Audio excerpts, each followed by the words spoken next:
A lot to keep you busy these days.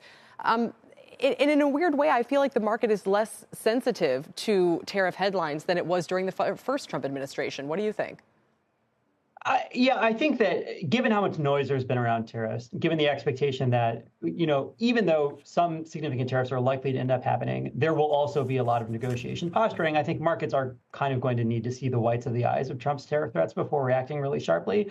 And this was our view all through the election cycle, that some of the policy shifts under Trump in terms of regulatory changes were very predictable, would get priced pretty soon after Election Day.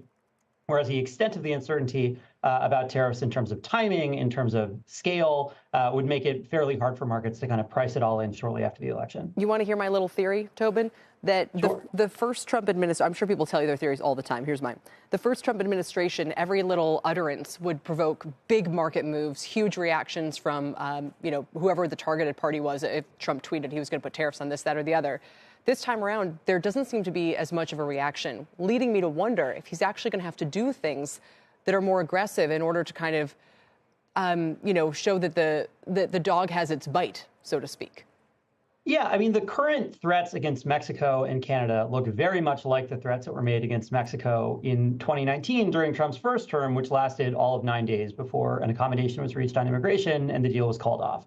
So, I think this kind of thing, he will need to deliver at some point in order to get those kinds of immediate market reactions.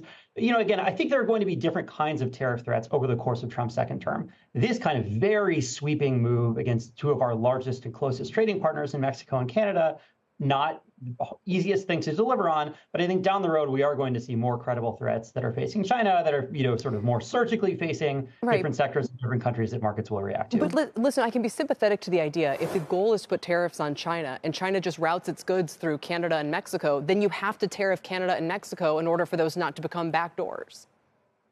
Yeah, and interestingly, that is a point that has been made very explicitly by Jameson Greer, Trump's nominee for USDR. He has explicitly mentioned in testimony to Congress and to federal agencies that we do need to be looking at third countries, hitting them with tariffs where they're incorporating large amounts of Chinese content into their goods or where they have Chinese firms operating there.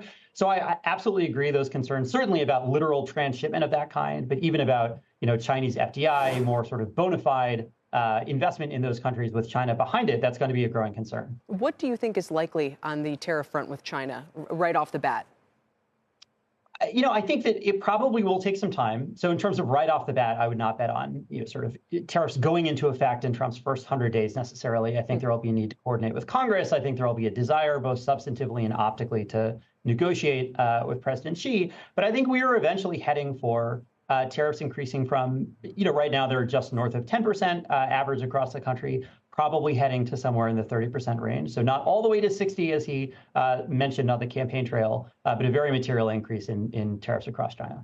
I mean, if we were to say that China's suppressing its own currency in order to make its goods artificially cheap is a big problem for the U.S. It kind of forces us to buy their cheap goods. It puts us into excess spending. It's resulted in a big piling up of debt. Wouldn't tariffs be one useful way to try to offset that issue? Because what else can you do? I mean, we could buy the currency back, but you know my point? Like, we're trying to kind of fix some of these imbalances that are of their creation, not ours. Yeah, no, I think that is absolutely right, that China's economic strategy relies on building what we've characterized as overcapacity, certainly huge, manufacturing capacity. I think that is partially a currency story. A lot of it is just a story of direct subsidy of Chinese firms as well. And, the Trump administration, his campaign, and the people around him have argued forcefully that we are not operating in a free trade paradigm right now, given the extent to which they have sort of invested in building up these imbalances. So one way or another, we're going to see a strategy for tackling those from this administration. Finally, Tobin, what would your kind of takeaway advice be for investors, other than, as you're saying, kind of ignore a lot of the noise? Don't, we always do these baskets of, tariff stocks, this and tariff. So you're kind of saying look through all of that, at least for a while, it sounds like. Yeah, I mean, the single name trades on tariffs are really challenging, but just because there's so much presidential discretion around who gets exclusions. Obviously, this is a big bone of contention the first time around and will be again in this case. But again, I think some of the macro implications of the expectation of higher tariffs in aggregate, I think make sense as trades that you can look forward to now in terms of stronger dollar, for example. And then, I think that doing that legwork on who's exposed, I think is a valuable exercise at this point. Wolfe has put together a tariff basket that's a very bottom-up exercise that we think is strong. Will any of those companies get exclusions? It's impossible to have total certainty about that until we get closer to it. But knowing who has risk, knowing what those targets are, I think is something that investors can start planning for at this stage. All right, Tobin, thanks. Appreciate it today. Tobin Marcus with Wolfe Research.